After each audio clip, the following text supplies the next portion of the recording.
My sister sent me a wedding gift list of 7 luxury items, Tesla, Rolex, and more. I skipped 2. Then she texted, "You missed 2 gifts. Don't show up." Mom added, "She deserves more. It's her big day." I replied, "Understood." The next morning, I canceled the rest, adjusted my financial support for the catering, and what I did next changed everything. My sister's wedding wasn't a celebration. It was a production. The kind with branded hashtags, rented doves, and a videographer who specialized in slow-motion champagne sprays. Ashley didn't just want to get married. She wanted to trend. I was sipping coffee when the email came in. Subject line: gift coordination, final. No greeting. No hope you're doing well. Just an attachment and 2 lines. Please confirm your items. You're the oldest. You can afford it. No excuses. I opened the spreadsheet. The list included a Tesla, a Rolex Daytona, a Hermes clutch, a pair of designer accent chairs, a chandelier, a high-end espresso machine, and a crystal bar set. Luxury items. All brand new. All full price. Some had my name pre-assigned. Others were just marked available. I blinked, then laughed. Not because it was funny, but because this wasn't new. Ashley had always treated me like her personal funding department. When she needed tuition help, I paid. When she wanted to find herself in Bali, I covered the flights and her hotel. When Mom's mortgage was 3 months behind, I wired the difference without hesitation. It wasn't about the money. I make good money. I live comfortably, alone, no kids, no big obligations. It's not about the price tag. It's the assumption, the entitlement, the silence where gratitude should be. But still, I selected 5 of the items. I ordered them, paid in full, even added a note on the gift receipt. Hope it's everything you dreamed of. Congratulations, Ash. I thought that would be it. The next day, I got a text. Ashley, you skipped 2. Don't show up. Followed, 2 minutes later, by a message from Mom in the group chat. She deserves more. It's her big day. I stared at the screen for a while. The audacity wasn't even surprising anymore. It was just exhausting. I typed a response, deleted it, then typed again. Understood. That was it. I closed the chat, opened my financial dashboard, and scrolled through the wedding-related transactions. Over the past few months, I'd helped with more than just gifts. I'd co-signed vendor orders, fronted deposits, handled logistics because, as Ashley put it, I'm swamped with content planning. The espresso machine? Ordered on my account. The catering? Deposit charged to my card. They needed someone reliable. The florist? Scheduled under my email because I had better follow-through. I clicked through each transaction and started revoking payments. I didn't yell. I didn't threaten. I just adjusted. She told me not to show up. Fine. But if I was stepping back, I wasn't leaving empty-handed. She wanted a performance. She'd get one, just not the kind she rehearsed. It didn't start with the wedding. It started with a phone call 7 years ago. I remember the exact words. "Please don't tell Mom yet. I just need a reset." Ashley had flunked her first semester. Miserably. She said the campus was toxic, her roommates were jealous, and her professors didn't get her. Then she floated the idea of Bali, as casually as one might suggest lunch. A few months to realign spiritually. Maybe get into yoga, maybe journal. Flights, accommodation, that overpriced eco-retreat she found on TikTok. All went on my card. I even sent her money every Friday just in case. She extended her trip by 2 months. Accidentally. I said nothing. When she got back, there was a dinner. A welcome home thing. She smiled, posted photos, tagged me as #bestbrother. I paid the bill. No one mentioned the loan. A year later, the roof on Mom's house collapsed during a summer storm. Dad had just left. Insurance denied the claim. I remember driving there with a check folded in my glove box. I handed it to Mom before she could finish panicking. She cried, said I saved her, then changed the subject and never brought it up again. There's a pattern, and I've been complicit in every thread. When Dad left, I didn't cry. I calculated. I looked at the mortgage, the utilities, the phone plans. I rerouted payments, consolidated debt, told myself I was being practical. That's what I do. I fix things. Quietly. Without fanfare. Ashley called me the stable one. Mom called me our rock. Neither of them asked how I was doing. I was the one who never complains. The one who has a good job. The one who gets it. They confused love with dependence. And I let them. Ashley would call from new cities. New internships. New passions. Once it was digital marketing, then marine biology, then a startup she co-founded that lasted 6 weeks. I'd Venmo her without question. I told myself it was easier than arguing. Then came the wedding. 2 months before the date, she texted me. Hey, I'm swamped. Can you handle a few vendor convos? You're so much better at, sounding professional. I said yes. I didn't just handle them. I became the point of contact. I fronted deposits, wrote emails, smoothed timelines, all in the name of being helpful. There was no mention of repayment. There never is. Then came the list. A 7-item spreadsheet titled Gift Coordination.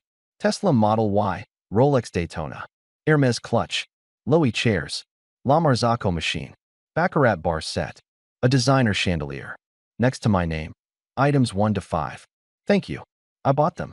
Not because I wanted to, not because I agreed, but because saying no felt unfamiliar, like speaking a language I'd never learned.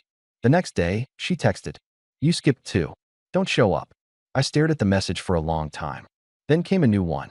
From Mom. In the family group chat. She deserves more. It's her big day. I didn't respond immediately. I sat there, on the edge of my bed, in silence. Then I typed, Understood. And something inside me cracked. Not like glass. Like silence breaking in a room where no one noticed you were present. I made espresso. Poured 2 cups. Mike, my best friend since high school, was over. He saw my face before I said anything. You okay? She sent me an invoice for her wedding. I said, like an actual bill. A spreadsheet. With my name and 7 luxury items. And you? I bought 5. Mike paused. Stirred his espresso. Said, if you were a bank, they'd at least say thank you. We didn't laugh. Not this time. Later that evening, I opened my laptop. Pulled up the vendor folder. Caterer. Florist. Decor. All still unpaid in full. Just deposits. Final balances marked. Due on wedding day. I remembered something else. The venue contract. She forwarded it to me weeks ago with a casual. Can you look this over? Too many big words. It listed me as secondary signer. So technically, they didn't just depend on me. They relied on me. And now they told me not to come. They assumed I'd still show up. Still swipe my card. Still absorb the stress like always. But I wasn't coming. And neither was my silence. I opened the contact list. Started calling every vendor. The morning of the wedding arrived without ceremony. No texts. No calls. Just silence. A kind of silence that hums in your ears, like the moment right before thunder. I made coffee. Sat on my balcony. Watched clouds move. I hadn't told anyone my plans. Not even Mike. He just gave me a look last night and said, You sure? I nodded. He nodded back. 9 a.m. My calendar buzzed. Ashley's wedding, 1:30 p.m. I smiled, opened my laptop, and began. First, La Belle Catering. The vendor I had prepaid 6 weeks ago because Ashley had too much on her plate. Subject, revoked payment authorization. Body, effective immediately, please suspend service. The previous payment has been withdrawn due to unauthorized usage of my financial identity. I CC'd the event coordinator, then moved on to the florist. Same message, different screenshot. It took all of 15 minutes. 15 minutes to unwind months of blind generosity. By 10 a.m., I was back on the balcony, cappuccino in hand, jazz in the background. At 10:41, my phone buzzed. Ashley, what did you do? I didn't answer. 11:03, another buzz. MOM. There's a problem with the shrimp? The florist says she never got paid. 11:06. Ashley, did you cancel stuff? Are you insane? Do you know how this makes us look? I opened the group chat. The same one where they told me I skipped 2 gifts and I shouldn't show up. I replied with one word. Understood. Then sent a screenshot of the revocation receipts. One by one. Catering. Florals. Rentals. Bartenders. It was never about destroying anything. It was about reclaiming what was mine. At 11:30 a.m., guests began arriving. I wasn't there, but I knew. Mike sent a photo. Plastic folding chairs in a circle outside the venue. No music. No welcome drinks. At 12:10, I got a call from the wedding planner. Hi, I was told you were the financial contact for today's event. I said nothing. She continued. The caterers won't unload. They say the balance is unpaid. The florist just left. Then quieter. The bride is having a meltdown. I asked, has the balance been paid? She whispered, no. I said, then there's nothing more to discuss. and hung up. At 12:47, my phone exploded. Ashley, you're making this day harder than it needed to be. Me, you told me not to come. Ashley, not like this. Me, this is me not coming. By 1 p.m., things had escalated. The TikTok videos started. One of the guests, a cousin I hadn't seen in years, posted a clip of Ashley yelling at a staffer. The caption read, "Bride overwhelmed as catering issues arise while grandma sits in the heat." 50,000 views. In 2 hours. At 1:26 p.m., Mike called. "Dude, you're going viral." I asked, "How bad is it?" He said, "There's a handwritten sign at the entrance. Guests will be seated once balance is cleared." Then added, "They serve gas station cupcakes." And someone brought their own beer. He was trying not to laugh. Meanwhile, I was still on the roof, still sipping my cappuccino. 1:35 p.m. A voicemail from Mom. "You always have to be the center of attention. You couldn't just give her this one day, could you?" I didn't listen to the rest. Because the truth was, I had given her the day, exactly as she wanted it, without me. At 2 p.m., one final message from Ashley. "I hope you're proud of yourself." And I was. Not because it fell apart, but because I finally stepped out of the circus. She handed me a guest list and a bill. I RSVP'd with silence. And balance due. The morning after the wedding, I woke up without an alarm. No texts. No missed calls. Just sunlight stretching across the floor like nothing had ever happened. But something had. I poured myself coffee, real coffee, not the glittery vanilla hazelnut nightmare Ashley insisted on when she visited. I sat by the window, opened my email, and there it was. Subject, yesterday.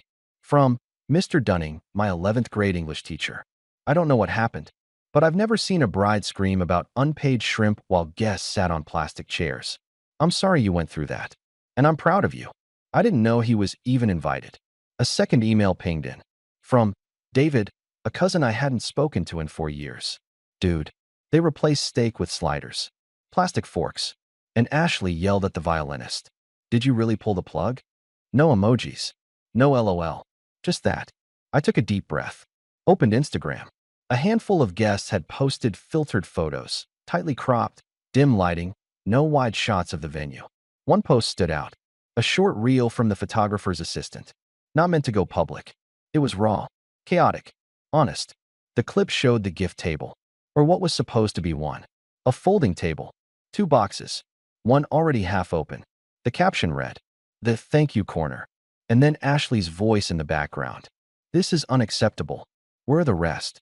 Where's the baccarat bar set? The chairs? The bags?" Her new husband was holding his phone to his ear, whispering aggressively. A woman in a headset, probably the planner, kept saying, "This wasn't the agreement. We had a down payment." Then, silence. Cut to black. No music. No overlay. Just real life. I closed Instagram. A few minutes later, my phone buzzed. Ashley. Just her name. No message preview. Just her name, like it carried weight. I hesitated. Picked it up. "You put me in an impossible position," she said, not even waiting for a greeting. I stood up, walked to the balcony, looked out over the quiet city. "Is that what this is?" I asked. "Humiliation? Not a lesson." She exhaled sharply. "You don't get it. It was our day. You had one job, to support me." I bit the inside of my cheek. "No," I said. "You had one job, to love your brother, not invoice him." She went silent. Then, "I told you not to show up." "You didn't. But you didn't have to sabotage us." I didn't answer that. She continued. "Now people are talking. Mom cried all night. The planner might sue. I can't even post the reel I paid $3,000 for because the venue looked like a prom gone wrong." "That's not my fault," I said. Calm. Controlled. "It's your budget's fault." She hung up. An hour later, a voicemail came in. "Mom." I played it on speaker. "You could have just sucked it up. It was one day, and you had to make it about you. She's your sister. You were supposed to give her everything. She would have done the same." That last part made me laugh. Ashley would have done the same. Ashley had never done a single thing for me. No birthday cards. No hospital visits. Not even a damn coffee when I had surgery and couldn't walk. Everything had always flowed one way, from me to them. And now that the faucet was off, they were shocked. I thought about replying. About reminding Mom how I paid off her car loan when she lost her job. How I covered Ashley's rent for 2 years. How I said yes so many times I forgot how no even felt. But I didn't. I just archived the voicemail. Then my phone rang again. This time, the caller ID made me pause. Dad. Not mom and dad. Just him. We hadn't spoken much since the divorce. He moved to Arizona, remarried, got into hiking. We talked once a year. Maybe. I picked up. Hello. He cleared his throat. Hey, you got a minute? Sure. I heard about what happened, he said. Your mom's been vocal. I didn't respond. I'm not calling to fix anything, he added. Just wanted to say, it's about time someone stood up. I blinked. What? You always carried them, he said. And I let it happen. I shouldn't have. But I'm proud of you. I swallowed hard. Silence stretched. Thanks, I finally said. That means more than you know. We didn't talk long after that. Just enough. When I hung up, I opened the group chat. The same one where Mom once sent Bitmojis and Ashley dropped links to $800 shoes like they were memes. It was flooded now. You made a scene when we needed unity. Do you feel better? What kind of brother are you? We're family. We're supposed to help each other. Bring back the kindness you used to have. I scrolled past them all. No apology. No accountability. Just noise. I scrolled back up. Saw the original message from Ashley. You missed too. Don't show up. I long pressed the chat. Clicked mute. Then archive. I didn't want to delete it. Not yet. Some lessons need to be remembered. Later that night, I got a final email. From the catering company. A receipt. Final adjustment. Contract voided by primary contact. Refund processed. Balance outstanding. Please advise if any further communication is needed. I stared at the line. Primary contact. They meant me. That was the problem all along. They all thought I was the primary contact. The provider. The buffer. The bank. But not anymore. I closed my laptop. Looked out the window. No fireworks. No noise. Just peace. 3 weeks later, an envelope slid into my mailbox with glitter on the seal and a faint scent of something expensive and unnecessary. Probably the same perfume Ashley sprayed on the wedding invites. I already knew what it was before I opened it. Inside, a thank you for attending postcard. Gold-foiled. Custom font. A filtered photo of Ashley and her husband mid-spin on a barely lit dance floor. The edges blurred to hide the plastic chairs, the missing floral arrangements, the chaos that came after. Below the image, printed in cursive, thank you for being a part of our special day. We hope to see you again soon. I looked at the bottom. There was a list of names. A long scroll of guests and family. My name wasn't on it. There was just a gap. A literal blank space between two names, as if someone had pressed delete and moved on. I stared at it for a moment, then laughed. Loud. The kind of laugh that sits in your chest for weeks waiting to be shaken loose. They erased me. Not even out of spite. Out of habit. As if I'd never been there at all. As if I hadn't paid for the food they tried to serve, the chairs that never arrived, the down payments, the deposits, the favors, the silent bailouts. As if I hadn't held that family up for a decade. They replaced my presence with white space. I put the card down, walked to the kitchen, made coffee, sat down at the counter and opened my laptop. Typed 5 words into Google. Flights to Lisbon. One way. Clicked the first link. Booked it. No hesitation. Window seat. No return date. 3 hours later, I was sitting at the gate with a backpack and nothing else. My apartment lease was up in a month. I didn't renew. Let them figure out the rest. The plane took off as the sun was setting. And for the first time in years, I didn't feel like I owed anyone anything. Lisbon was warm, quiet, forgiving. I stayed at a modest hotel at first. Not 5 stars, not a villa. Just clean linen, strong Wi-Fi, and coffee that tasted like someone still cared. I found a small cafe on the 3rd morning. Ocean view. No line. No influencers taking photos of their brunch. Just me, my notebook, and silence. I sat there for hours, writing nothing, just watching. Then my phone vibrated. I let it sit on the table for a full minute before turning it over. Group chat. Family. The first message. Ashley had to sell her bag. Then, she believes your actions affected the day. They're saying you never loved her. She told everyone you blacklisted her wedding. Then a photo came in. Ashley, crying, on a friend's couch. Captioned, grateful for real ones. The irony. I closed the chat and blocked the number. They could rewrite the story however they liked. Let them paint me as the villain, the ungrateful one, the troublemaker, the ghost. Because sometimes disappearing is louder than staying. I paid for the wedding they couldn't finish. Then I left them with a balance, emotional, financial, and otherwise. They wanted gifts. I gave them reflection. They wanted luxury. I gave them a mirror. They wanted a show. I gave them the silence that follows when the curtain falls. 2 weeks later, I got a letter forwarded from my old apartment. Plain envelope. No return address. Inside was a printout. A screenshot of Ashley's wedding registry. The original list. 7 gifts. 2 missing. And next to the unchecked boxes, in my handwriting, from when I still considered participating, I had scribbled a note. Not to them, just to myself. Don't confuse obligation with love. I folded the paper, slid it back into the envelope, wrote one word on the back. RSVP, declined. Final scene. I'm back at the cafe. The same table. Sunlight dancing on the rim of my coffee cup. A little girl at the next table points at me and asks her dad something in Portuguese. He smiles, shrugs. I smile back. Then my phone buzzes. Again, Ashley's number. This time no name, just the digits. I let it ring. Let it keep ringing until it stopped. Then turned the phone off, set it down, and whispered, "Not today." Ending monologue. She wanted a Rolex. I gave her a reminder. She wanted a car. I gave her control. She wanted a show. I gave her a lesson. But what I gave myself was peace. The screen fades to black. No music, no noise, just the sound of ocean waves. And a man sipping coffee, finally uninvited from the chaos he never truly belonged to. Now I have to ask you something. Was I wrong? I didn't scream. I didn't expose anyone. I just stopped playing along. They sent me a list, not an invitation. They made it clear I was a wallet, not a brother. So I replied, understood. And I meant it. Would you have done the same? Would you have still shown up, smiling, pretending everything was fine? Or would you have drawn a line? Be honest. Because I've been wondering, was this strength or just finally giving up? Tell me, what would you have done